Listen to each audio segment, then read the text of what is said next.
Okay. So I wanted to go over some of these stretches that we touched on in class this week.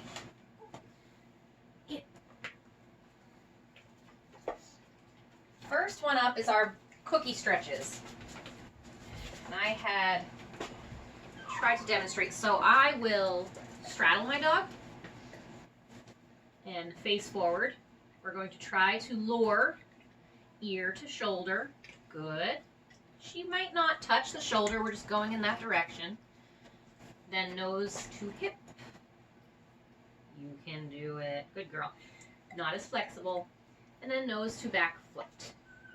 Good girl. Repeat on the other side. Slow movements are more ideal. We don't really want a lot of fast, jerky movements, so sometimes the lure isn't as ideal. Easy. Good. Curious to see if anyone notices if their dog is more flexible one direction than another. Good girl. From the side.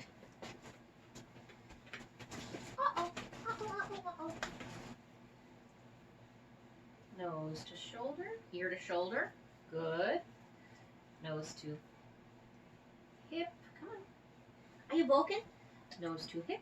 Come on. You can do it. Let's go. Oh, good girl. And then nose to foot. Good. The reason we use the lure is because it's going to encourage the dogs to go a little bit further, but we're never pushing them. Another one of my favorite stretches, because my dogs have a lot of tight muscles in the neck and in the shoulders, is a bow. And how I do this in the beginning is I'm going to just cup their abdomen. It's just to keep them from backing up and moving forward. It is not to be manipulating them in any way. And I'm going to do treat from the nose to the front legs. Good. Oh, and she's too heavy, so she went down. Let's go back up. Stand. Good girl. So nose to the front legs. Good. Now as we're learning the new behavior, they may not be able to hold it for very long because they don't really have the muscles yet to hold it. So we're just going to mark and reward. Ready? Yes. Good. Stand. Yes. Good girl. So that is the bow. Try it out this weekend. When we see each other next Thursday, there might need to troubleshoot some options that are working for you. Again, intermittent, or I should say alternatives to the C stretches if the dogs are really stressed out, can be spins in both directions. Tighter the circle, the better. If they can go fast, that's great, but it wouldn't be a bad idea to practice going slowly too. Good girl. Then our stationary stretches. So we have a sit. Whoa. And I do want to make sure that we start in a nice square sit. So the hocks should be actually touching the floor. This femur bone should be parallel to it. I'm going to gently hold her collar because she does know how to sit pretty. But this lower hand is going to be just above her nose, so she's going to try to use all those muscles to reach it. Good. And you may see on the video some of these back muscles engage. Yes.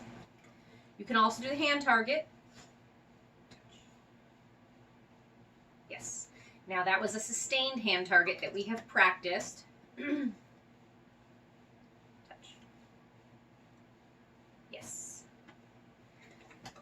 I'm going to reset her because I don't really like her sit very much. Ready? Sit. Better sit. Yes. Good.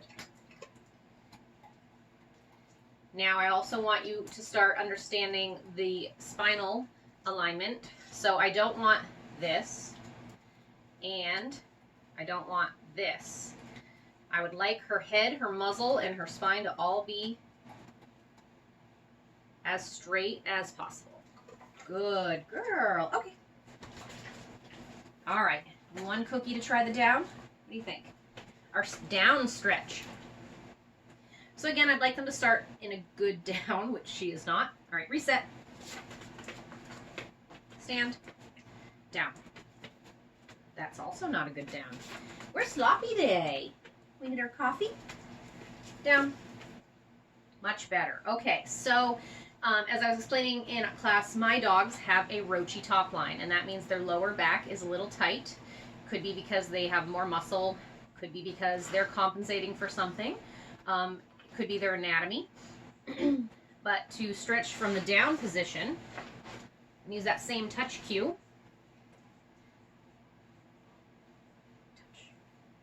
Good girl. I would like also to keep the same straight top line. Now, if I feed her too low, the top line is now going to have a rise in it. So her nose is going to have to be slightly off the floor. Touch. Oh, see, too far. Hawk has left the floor. Back up. Back up. All right. I'm out of cookies. So at any point, if your dog has gone into the crawl, it's not the end of the world, but you're not getting the correct stretch. Sit. Back up. Sit.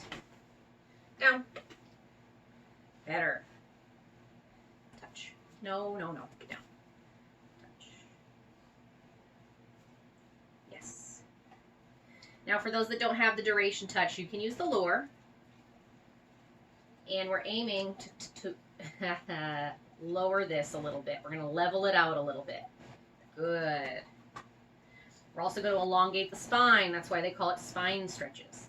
To see if I lean her too far forward, the hawks leave. We're going to get her go back. For now, I'm focusing on the spine. Eventually, we are going to focus on these legs in the front. She likes to curl up and get all pretzel-y. Oops. Good girl. So you have the cookie stretches. We have the bow. And we have the spine stretch from the sit and the spine stretch from the down position. Those are 4 stretches that you can work on after a really good workout. You can practice them as behaviors by themselves, which I would strongly encourage right now.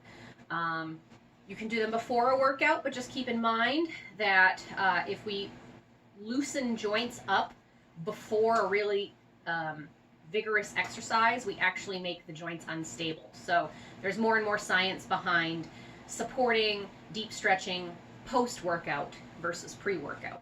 So the best thing to do for a warm-up would be get the heart rate up, a brisk walk, do some spins, do some jumps, do some things that keep them moving and warm up those muscles, and then go into your basic routine. That's it for stretching this week.